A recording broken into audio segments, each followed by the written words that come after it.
World economic data from 1950 reveals that the average income worldwide has increased 440%. With more money, you are purchasing the luxury car, the elite consumer good brands, going for that vacation to Goa or Ladakh or to a hill station, etc. Then why is it that people today are unhappier than they were in 1950?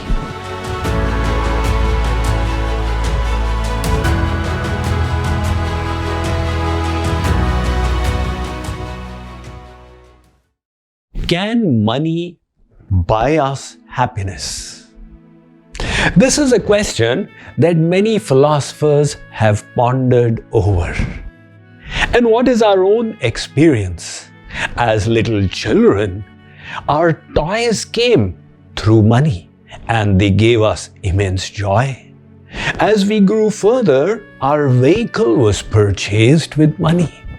And whether you went to restaurants or cinema halls, it cost you money. Then as a young adult, your apartment and your car were also purchased through money. So the experience seems to validate that money has a direct correlation with happiness. However, this is not the case. World economic data from 1950 reveals that the average income worldwide has increased 440%, which means we have now the ability to buy so much more. Then why is it that people today are unhappier than they were in 1950? Joe Dominguez and Vic Robbins, they have formulated a fulfillment curve, which shows how our happiness increases as we enhance our spendings. And they have divided the spendings into 4 phases. The first is survival needs. The second is comforts. The third is luxuries. And the fourth is overconsumption.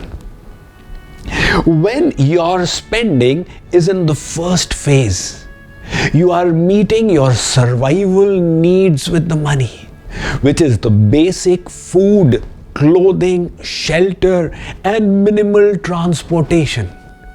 Out here, money makes a huge difference to the quality of your life. It's the difference between starving and having bread on your plate. But once the survival needs are met, now any further expenditure takes you into the second stage, which is comforts. Here you are spending to purchase your mobile, which is not essential, but it can definitely add to the quality of your life. You have now a few sets of shoes and slippers for different occasions, an opportunity to go once in a while to a restaurant and meet your other comfort needs.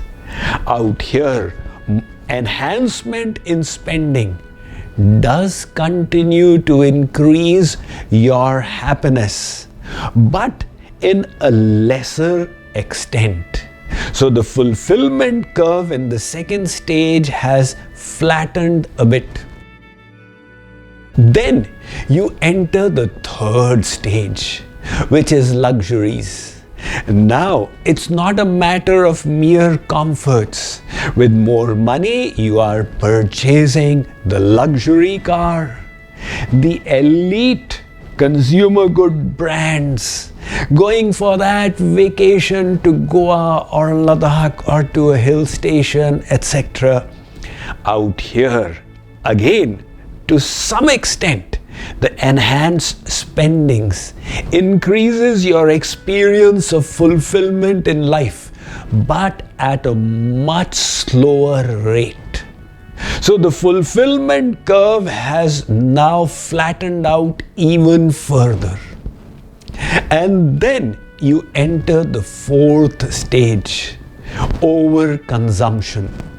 Now you have gone beyond luxuries into indulgences, where you are blowing up money on parties, on multiple vacations, on multiple drinks of foreign brands, etc. At this stage, the happiness you get from enhanced spending starts reducing. And why is that? Because on one side, increased income requires harder work. And on the other side, the fulfillment from what you are getting has flattened out. Let me read about it to you from The Art and Science of Happiness. Almost all philosophical traditions state that money cannot buy you all the happiness you need. 2000 years ago, Roman philosopher Seneca said, "Money has yet to make anyone rich." Why have philosophers taken this view? Understand it from your own experience of life. In college, when you bought a motorcycle, it gave you a kick. But its thrill soon faded, and then to get the same kick, you needed a Maruti Suzuki, the basic model car. Yet with time, its pleasure too disappeared, and you then desired a Honda. After a while, the Honda became your norm, and you sought the excitement of driving a Mercedes. The learning is that pleasures we cherish provide a thrill for only a little while after their acquisition. Soon they become mundane as the high wears off. Then our mind looks for the next kick, usually at an even higher cost. And in this cycle, there is no end.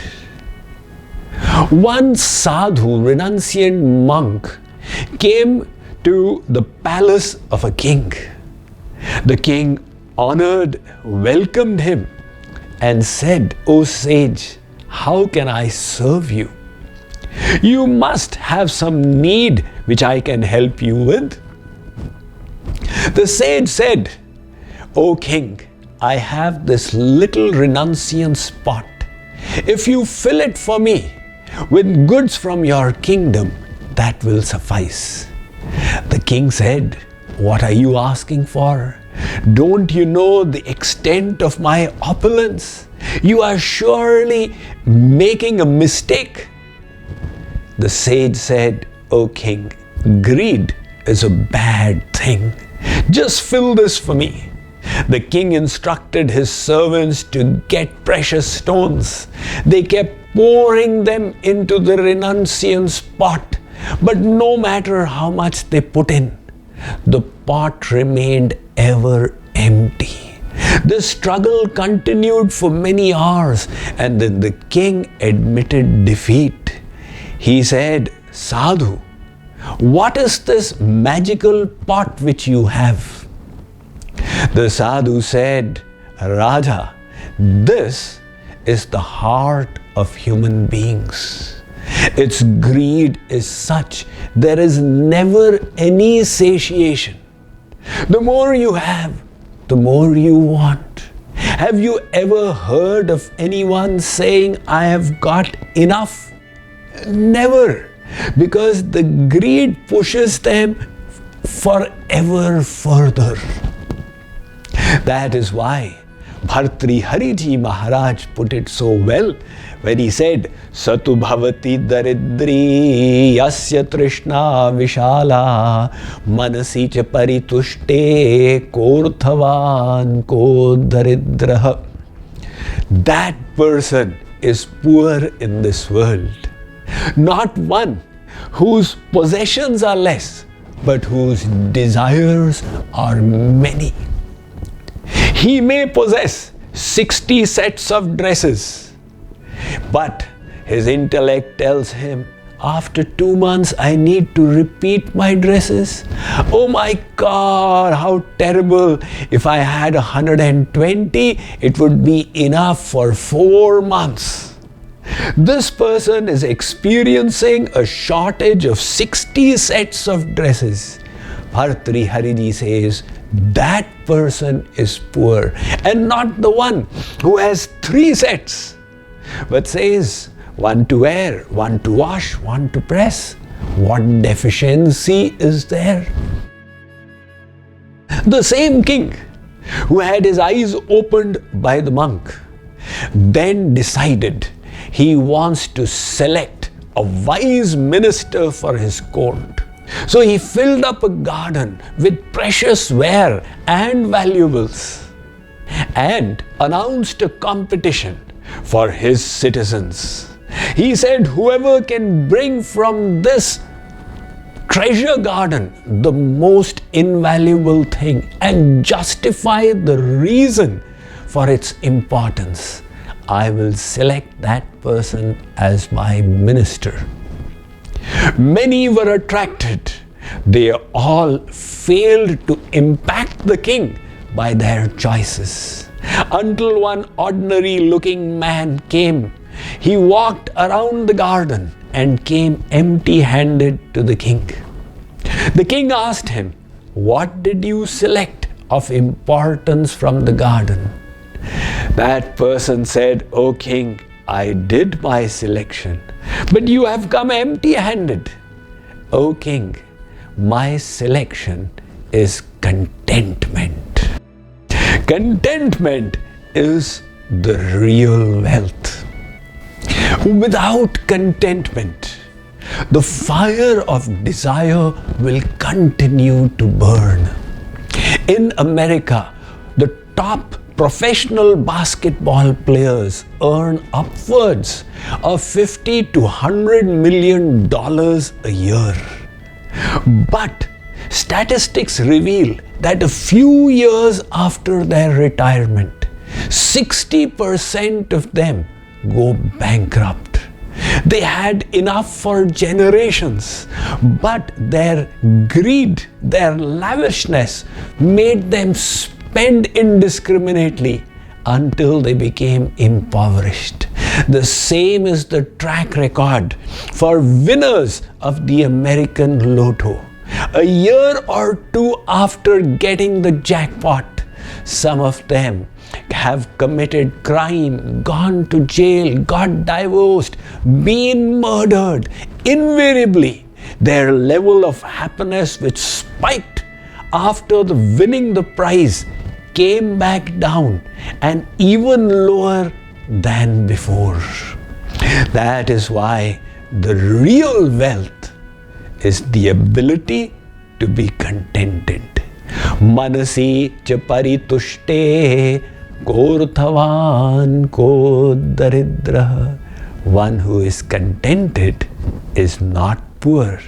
So, spend to meet your survival needs. Spend to meet your comfort needs. Indulge a little in the luxuries that you may feel desirable. But beyond that, remember, money will not bring you any further happiness.